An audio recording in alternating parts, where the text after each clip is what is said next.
E aí, meus queridos alunos, tudo bom com vocês? Fico muito feliz de estar gravando mais um vídeo de diquinhas essenciais para a gente conseguir lograr êxito nessa prova tão esperada e tão aguardada, né, de todo estudante do curso de Direito, que é a nossa querida prova da ordem, né? No vídeo anterior, eu tinha mencionado algumas diquinhas da primeira fase. Então, se você não assistiu, vai lá assistir, porque eu dou um panorama geral da prova, acerca de que a prova são feitas em duas fases, tá bom? E a primeira fase, a gente tem uma fase objetiva de 80 questões que você tem que acertar pelo menos 50%, ou seja, você tem que fazer 40 questões. E a segunda fase, gente, a segunda fase, assim, ela é, eu julgo ser uma fase mais complexa, né? Que é aquela fase que realmente derruba o aluno despreparado. Por quê? Porque essa segunda fase é a fase prático-profissional, que você tem que fazer uma peça e responder 4 questões subjetivas, no qual essas 4 questões, elas vão ter a letra A e a letra B. Ou seja, cada questão tem 2 perguntas. Então, são 4 questões que vira praticamente 8. Porque você tem que responder A e B. Então, essa questão da sua preparação para a segunda fase, ela é de extrema importância. E às vezes os alunos, eles dão pouca relevância para a segunda fase. E aí o que é que acontece? Vem a segunda fase e a segunda fase passa o facão nas pernas do aluno. Por quê? Você não tem como chutar se você não tem base. Na primeira fase, eu até disse no vídeo anterior, né? Que às vezes você, né, chuta, segura aí na mão de Deus, e aí dá certo, né? Você chutar. Só que aqui, como é que você chuta se todas as perguntas e as respostas precisam ser desenvolvidas, as respostas precisam ser desenvolvidas por você na modalidade aberta. Então, não existe essa possibilidade, a não ser que você saiba alguma coisa chutar, mas não chute assim, sabe? Sem base nenhuma, sem contexto nenhum. Então, essa questão da segunda fase da OAB, eu julgo ser a mais complexa, porque realmente você precisa estudar especificamente para essa segunda fase. Porque, como também disse no vídeo anterior, a FGV é uma banca muito chatinha às vezes, em certas situações. Então, você precisa saber o que é que você precisa responder, o que é que eles esperam de você, as peças, o que pode ter, o que não pode ter numa peça, tá bom? Porque vai acontecer de que a peça prático profissional, se você colocar uma identificação de peça, e aí nós vamos falar mais lá na frente sobre essa questão de identificação de peça, você zera.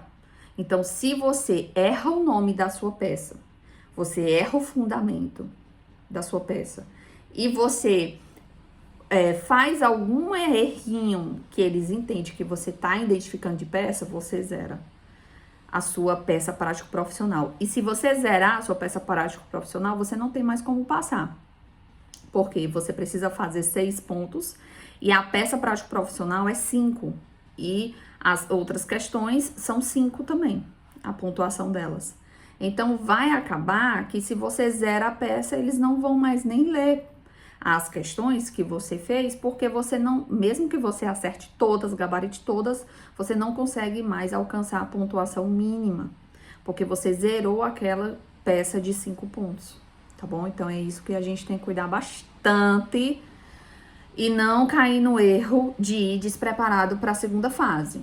Às vezes, pagar um cursinho, pagar um professor que vai lhe orientar, que vai lhe dar dicas, é essencial. E se por acaso a sua universidade, né, que você está se formando, não tem um curso preparatório, aí você necessita dessa preparação, tá bom?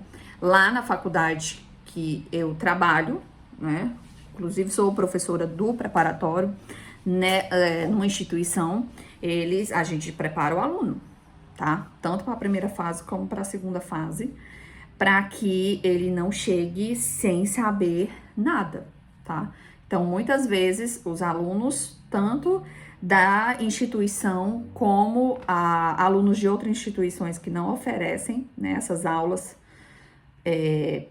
focadas e direcionadas especificamente para a OAB, elas tendem a procurar a gente, né, para que a gente dê uma ajuda aí, para que os alunos não fiquem tão perdidos. Então, é por isso que tanto sou professora lá, como também sou professora particular com relação a essas demandas, porque, gente, nós temos que cuidar na segunda fase, porque essa segunda fase, ela derruba muito candidato, se você não prestar atenção, tá? Então, vamos lá. Segunda fase, você precisa escolher a área, a primeira coisa que você precisa fazer é escolher a área que você vai fazer a prova. Então, nós temos 7 áreas que você pode escolher: constitucional, administrativo, empresarial, trabalhista, tributário, civil e penal, tá bom? Então, dentro dessas 7 disciplinas, você precisa escolher qual você precisa focar. Porque tanto a peça prático profissional vai ser dentro dessa temática que você escolheu, como as 4 questões vão ser dentro dessa temática que você escolheu. Eu tinha escolhido na minha segunda fase direito penal, porque eu trabalho numa vara criminal e aí lá, para mim, é mais fácil ter esse contato com o penal. Então, eu já fui intencional, porque eu peguei uma coisa que eu trabalho e coloquei para ser a área que eu ia estudar mais para a prova da ordem. Até porque já serviria até para o meu trabalho, né? Para desempenho e melhora no meu trabalho. Então, você precisa escolher uma dessas 7 para poder fazer. Tá, quais seriam as mais populares? Normalmente, as pessoas escolhem mais penal, trabalhista, civil e constitucional.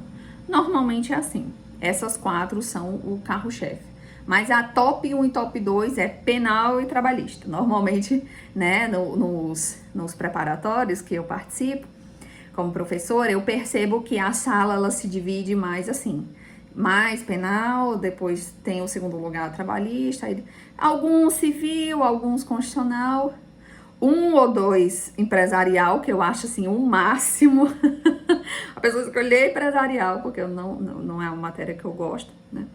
E então, quando eu vejo assim, eu já acho assim, ó, nossa, geníssimo, pessoa geníssima, que vai numa área que poucos, empresarial é o final da fila, né? Poucas pessoas escolhem. E aí, as que mais aprova, só que você não precisa se ligar muito nesse dado que eu vou dar agora, que é o quê? Constitucional mais aprova, civil mais aprova, tributário mais aprova. Gente, penal e trabalhista, elas não aprovam tanto porque muitos alunos vão para elas. Então, o dado, né, de não aprovação, ela vai ser realmente baixo dessas duas, porque elas são as duas que são mais escolhidas, tá bom? Então, são as duas mais populares e que quando você vai ver a questão de aprovação, elas tendem a ser um pouquinho menor do que as outras, né, do que constitucional e civil, porque elas são as que são mais escolhidas pelos alunos, tá bom? Mas não se enganche com relação a isso. Tá, professora, temos 7 disciplinas, beleza, para escolher, mas e aí? Qual a diquinha você dá para qual critério eu posso usar para escolher a disciplina certa para me fazer a segunda fase? Então, são 3 coisinhas que eu peço para você fazer o funil, tá? Vamos lá. A primeira coisa que eu peço para que vocês pensem: experiência. Você tem experiência? Sem dúvida, esse é o primeiro critério que eu diria para você adotar. Você tem experiência nessa disciplina? Se você tem experiência, já é uma coisa boa. Ah, prof, eu tenho experiência em penal e em constitucional. Tá bom, perfeito. Ou em trabalhista e civil. Perfeito, perfeito. Você tem experiência dentro dessas 2 áreas. Tá. A segunda pergunta que eu iria te fazer, se você fosse meu aluno, seria: Qual a sua identificação com a matéria? Você se identifica mais com essa matéria, com, sei lá, penal ou com trabalhista? Com civil ou com administrativo? Qual a matéria você acha que você tem mais aptidão para estar estudando? Porque, gente, não adianta a gente escolher as matérias que só as que parece que são mais fáceis. Porque não existe matéria fácil na UAB, tá? E quando você escolhe a sua segunda fase, você vai estudar bastante aquele tema. Se você não tem uma identificação com a matéria, você acha chato a matéria, você não gosta da matéria, teve professores que não lhe ensinaram muito bem aquela matéria, você não tem nenhum afinco com a matéria e você escolhe porque muitos estão escolhendo porque ela é a mais fácil de passar. Não faça isso, porque pode ser que para você não dê certo, ok? Pode ser que para você não dê certo. Então, não quer dizer que muita gente passa naquela disciplina ou que tem poucas peças para ser estudada que você vai conseguir lograr êxito. Às vezes, as pessoas fogem do civil por ter muitas coisas, né, para estudar. A quantidade de peças no direito civil é grande, mas a pessoa tem total identificação com a matéria, estagia em cantos específicos do direito civil. Gente, vai para direito civil. Mesmo que muita gente fale, essa matéria é muito difícil de aprovar. Na visão de quem? Entende?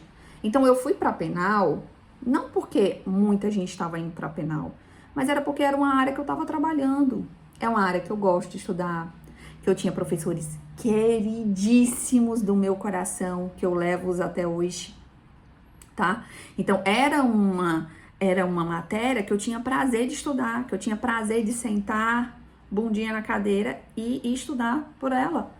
Até por causa do meu trabalho, que eu trabalhava numa vara criminal. Então, essa parte de identificação de peça, pra mim, era fácil, porque todo dia eu tava lá com um monte de peças e com o procedimento penal já na cabeça.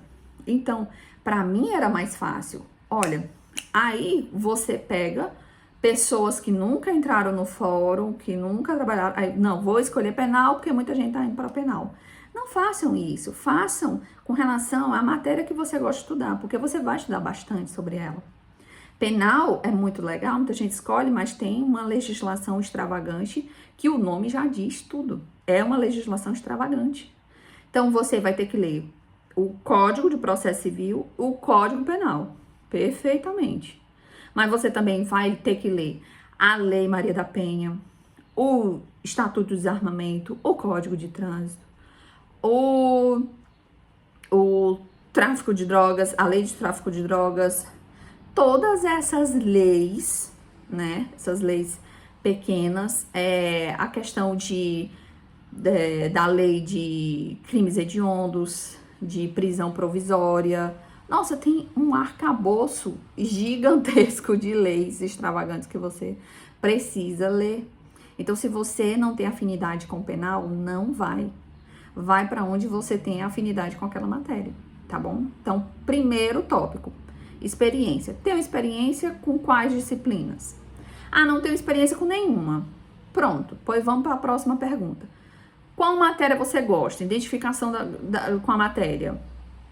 Eu gosto de estudar constitucional. Meu querido aluno, vá para constitucional, ok? Vá para penal, vá para trabalhista. Mas muita gente está dizendo que é reprovado, mas sua mãe lhe disse que você não é todo mundo e sua professora também agora está dizendo. Você não é todo mundo. Faça uma escolha inteligente que você goste de estudar. Imagina se eu tivesse escolhido empresarial, que é uma matéria que eu não gosto e nem tenho aptidão para estudar. Seria um porre para mim sentar na cadeira e estudar essa matéria, porque eu teria que estudar desde o início, porque eu não sei de nada, praticamente, da matéria empresarial, entende? Eu não consigo nem dar uma aula assim básica, porque não é uma matéria que eu tenho foco e nem aptidão, ok? Então, a gente tem que ser inteligente e intencional nessa escolha. E a terceira perguntinha que eu iria fazer para você, aluno, seria o número de peça, para você considerar. Então, muitos alunos, eles se pautam dentro desse top 3, o número de peça como sendo a primeira pergunta para responder, só que não é. Não é. É com relação, você tem experiência, você se identifica com a matéria e o número de peça dessas matérias, ok? Então, vamos supor que você tem experiência com, não sei, com civil e trabalhista. E aí você tem identificação com também civil e trabalhista. E aí você chega nesse top 3, vamos dizer assim, nessa terceira pergunta. E a terceira pergunta vai te jogar, vai te mostrar a resposta, que é o número de peça. Será que trabalhista tem mais peças do que civil? Ou civil tem mais peças do que trabalhista? Então, em tese, trabalhista tem menos peças do que civil. Então, vamos para essa. Porque, às vezes, o número de peças que tem uma certa disciplina, ela traz essa falsa impressão de que vai ser mais fácil estudar. Meu amor e querido aluno, se você não tem aptidão para estar estudando trabalhista, não escolha trabalhista. E se você não tem aptidão e nem vontade de estudar penal, você não gosta de penal, porque tem aluno que não gosta de penal, não vai para penal porque todo mundo tá indo para penal, porque seus coleguinhas amam penal e você acha que não quer, né, se desvincular, não quer perder o grupo de estudo com os amigos. Se você não gosta dessa disciplina, não vai para ela. Porque o número de peças, não, vamos ver aqui quantas peças tem em civil, quantas peças tem em penal, trabalhista, e a partir disso eu vou escolher. Não façam isso. Façam mais priorizando a questão da experiência, a questão da aptidão por estudar essa matéria, porque ela vai ser melhor para você, tá bom? Mas aí é você que escolhe, né? A gente dá as dicas, mas aí você que faz todo o seu projeto de estudo, tá bom? Então, quando você chegar lá na prova, nossa, eu ficava tão nervosa com relação ao dia também da prova, porque você pode, né, levar o seu vade-mecum. Aos que não sabem, na primeira fase você não pode levar nada, mas na segunda fase você pode levar o seu vade-mecum, tá bom?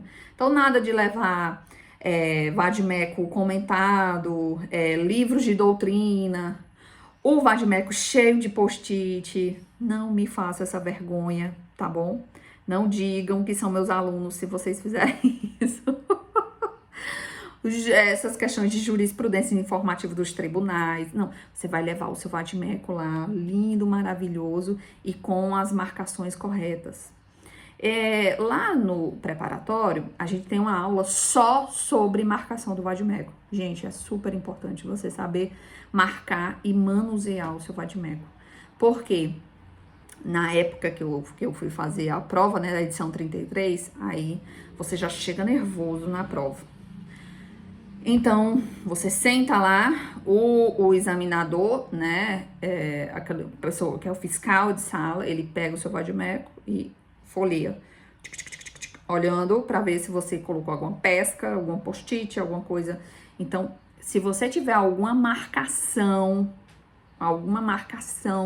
no seu vade-mecum, isso pode lhe complicar. O fiscal pode dizer assim: esse vade-mecum não tá liberado para você fazer a prova. E aí, meu amigo, como é que você vai fazer sem um vade-mecum? É por isso que vocês têm que procurar essas questões de marcação do vade-mecum, para que desde o início vocês saibam como é marcar. Porque uma coisa é você usar o vade-mecum na graduação, que você risca, rabisca, faz anotações, faz tudo que você quiser. Nossa, eu tinha o maior prazer de ter um vade-mecum físico, porque eu ia riscando. Eu gosto disso, de riscar. Se você visse o meu vade-mecum, se você visse a minha constituição, que eu tinha uma constituição que eu tinha ganhado de um senador, que eu pedi no e-mail, né, para um senador, e aí ele me mandou, eu nem lembro mais quem foi, e aí ele me mandou uma constituição. Nossa, gente, quando essa constituição chegou, meu Deus, a coisa que eu mais desejava era fazer a leitura todinha da nossa constituição, e eu lia e relia e passava e colocava o significado das palavrinhas da constituição que eu não sabia, e da mesma forma no vade-mecum. Então você tem que discernir anotações do vade-mecum para a graduação e anotações do vade-mecum para a prova da ordem, ok? Então, é necessário você saber discernir essas duas coisas, ok? Então, quando você estiver marcando, né, use os índices, aprenda a utilizar os índices do vade-mecum, aprenda a fazer marcações com a caneta de marca-texto, tá bom? Nada que seja um carnaval, tá bom? Não é um carnaval, é uma prova de 5 horinhas, que se você não se ligar, essas 5 horas, elas passam assim, ó, voando.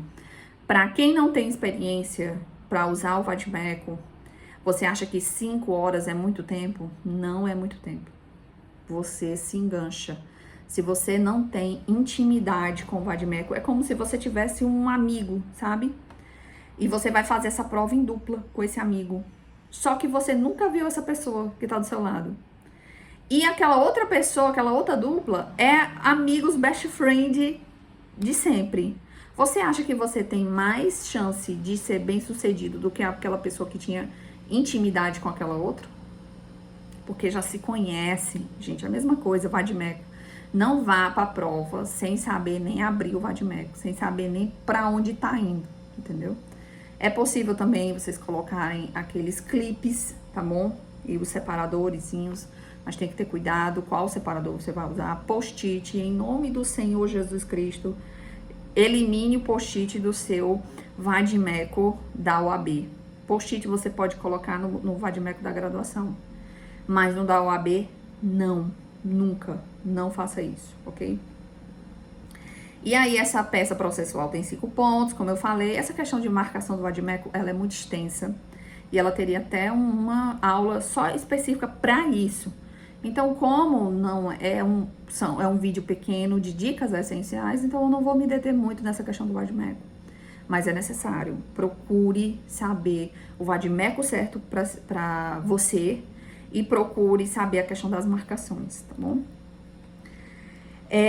Uma outra coisa que eu gostaria de falar são as dicas finais, tá bom? Pra gente ir se encaminhando pro final do vídeo, pra não ficar muito longo.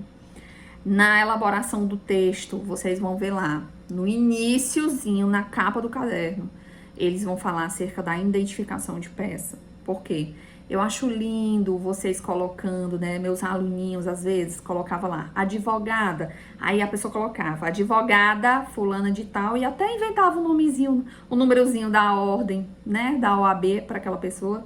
Oh, meu Deus, quando eu via, eu tirava até ponto, tá?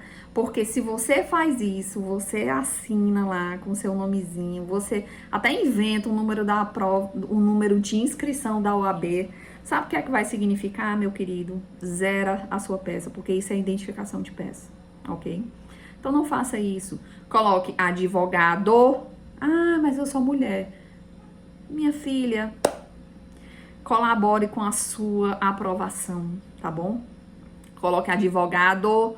Aí, se quiser colocar entre parênteses o azinho, mas não coloque advogada. Evite estressar a pessoa que vai corrigir sua prova, tá bom? Porque você pode estar advogada e os 3 pontinhos ou os 3x que eles pedem pra gente colocar, e a pessoa dizer que você tá se identificando sua peça por causa de uma besteira dessa. E você acerta toda a peça, acerta todas as questões, e por causa de uma besteirinha dessa, pequenininha, você é reprovado, tá bom? E recurso com a FGV, é melhor você fazer uma oração, porque eles não aceitam fácil recurso que são interpostos com relação à correção, tá bom? É muito difícil, mas vai que dá certo, né?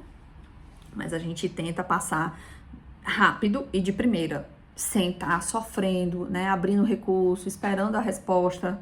A gente morre de ansiedade para saber, né? Então, coloca advogado, entre parênteses, coloca o azinho, fecha o parênteses, e aí coloca 3x, OAB, 3x depois, nada de criar. Ai, deixa eu colocar o número da meu amigo, você não é advogado ainda. Então, você nem o número da ordem você tem. Então, não tem essa informação, tá bom? Então, não faça identificação de peça. Essa questão também de identificação de peça, ela também daria um vídeo, assim, gigantesco sobre isso, que eu sempre falo com os meus alunos, sobre identificação de peça. Essa aqui é a principal, mas tem várias outras que vocês precisam estar ligados para não cair nisso, tá? Nas discursivas, vocês precisam identificar, tá bom? Se vocês estão respondendo a letra A e a letra B, e não pode inverter, tá bom, gente? Nas discursivas que vocês vão fazer. Ah, e deixa eu responder primeiro a letra B. Ele responde primeiro a letra B e depois responde a letra A. Não façam isso. Responda primeiro a letra A. Ou não quer responder primeiro a letra B? Coloca a letra A lá, deixa o espacinho e embaixo a letra B. Não inverte as posições, tá bom? Não ache que o examinador, né, que é aquela pessoa que vai conferir a sua prova, ela vai estar preocupado com a sua letra. Ela vai estar preocupado em saber, não, essa resposta aqui, ela é da A, só que ela tá aqui embaixo e essa aqui é da B. Então, vou considerar, porque, gente, se não estiver claro e objetivo, ele te dá um 0. Ele te dá um 0, pronto.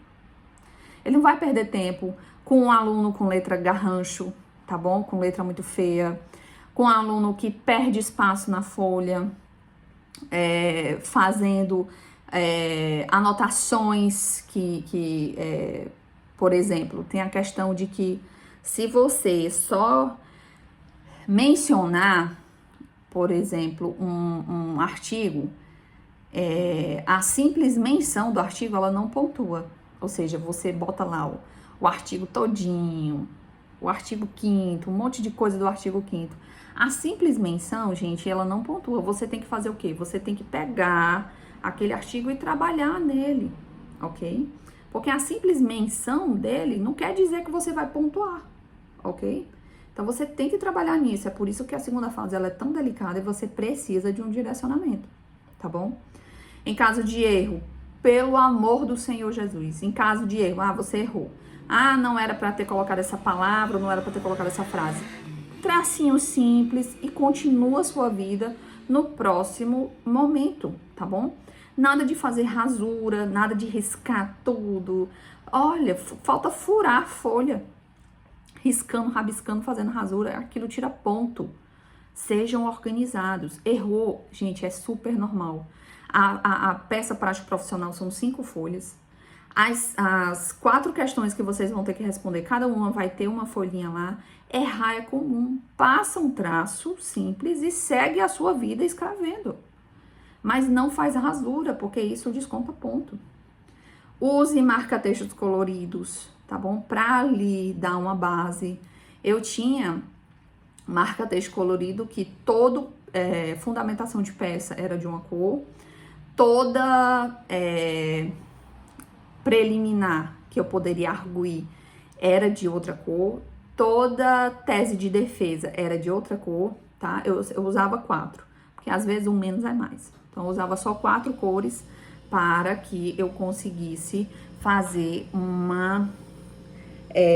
eu batia o olho e eu sabia. Isso aqui é fundamentação de peça. Esse aqui é um artigo de defesa. Esse aqui é um artigo que vai me ajudar se tiver alguma preliminar. É necessário você ser organizado. É por isso que muita gente reprova. Porque vai despreparado e vai sem um pingo de organização. E aí, nesse dia que eu fui fazer a prova, né? Aí, uma menina teve o seu vade-mecum apreendido. E aí? Não, ela não teve apreendido. Mas ela tava cheio de post-it e cheio de clipes de todas as cores. Menina, era um carnaval. Aí, o que foi que aconteceu? Como o fiscal tinha tempo, ele retirou todos os post-it. Só que... se você pega um fiscal que não tem tempo para fazer isso, você vai fazer sua prova sem o vade-mecum, porque ele não libera aquele vade-mecum. Então, é isso que a gente tem que ter atenção, tá bom? Não façam ondinhas quando vocês estiverem marcando o vade-mecum de vocês. Ondinhas, símbolos, flecha, coração. Use apenas sublinhar, ok? Use os marca-texto mais simples que você tiver, aqueles que não atravessam a folha, né? Porque você fica sem saber se você estava marcando a folha no verso ou a outra folha. Então, a gente precisa ser organizado, ok? E evita o uso de siglas, tá bom? Por exemplo, você vai fazer um rese. Lá no direito penal, rese é um recurso em sentido estrito. Você vai fazer um recurso em sentido estrito? Coloque o nome. Recurso em sentido estrito. A gente coloca rese só para abreviar mesmo, mas coloca o recurso sentido estrito, e aí abre, né, o parênteses e coloca reze. Aí a partir dos outros momentos você pode usar o reze. Mas não fique usando muitas siglas, porque a pessoa que vai corrigir sua prova, ela não é obrigada a saber a sigla, ok? Então, o que a gente puder fazer para diminuir os impactos com relação a notas baixas, gente, décimos, 10 décimos, 20 décimos, 50 décimos a menos na sua prova pode tirar você do páreo, entendeu? Pode fazer você refazer a sua prova. Porque se você tirar uma nota 5.5 ou 5.9, não é 6. 5.9 não é 6 na OAB, tá bom? Não é a gente que é professor que fica arredondando, não. Vou arredondar aqui, que o aluno é gente boa, que só o fiscal não vai fazer vai ter esse pensamento, não. Não, vou arredondar aqui, que o fulano de tal ele sabe nem quem é, porque não tem identificação de peça, ok? Então, vamos cuidar nisso. Se vocês quiserem mais diquinhas acerca da segunda fase da OAB, entre em contato, tá bom? Que aí a gente vai se ajudando e vai orientando, porque uma das coisas que eu percebo que tem mais dificuldade é essa questão da falta de preparação e do aluno não conhecer as nuances da prova. Então, você precisa saber o que você precisa fazer e o que você não pode fazer, para que você não cometa o erro, tá bom? Até porque no vídeo passado eu até disse para vocês que o valor da prova era R$320 e se você for para repescagem é 160. Gente, eu não tinha esse valor para ficar tentando e retentando. Aqueles que têm, muito bom, maravilhoso, fique tentando toda vez. Mas eu não tinha esses valores para estar retentando e tentando, né? Até a questão de tempo mesmo que leva para você fazer uma preparação, né? Então, fiquem com Deus, espero e torço muito para que vocês consigam êxito na prova, independente de qual edição você fizer. Se prepare, estude e pense sempre, olha, isso vai valer a pena depois, tá bom? Então, em nome do Senhor Jesus, espero que vocês tenham uma vida profissional excelente e que vocês passem na prova da ordem, de preferência na primeira tentativa, mas se não der, façam a segunda, façam a terceira, mas não desistam, porque a persistência é o segredo, tá bom? Então, um beijo da Prof. Michele e eu espero receber notícias, tá? Então, se eu pude ajudar vocês com relação ao conteúdo, e se vocês conseguiram lograr êxito com relação à prova, voltem aqui e me digam, tá? Que aí eu vou estar, assim, festejando junto com vocês com relação a cada aprovação que vocês tiverem, tá? Beijo, tchau, tchau.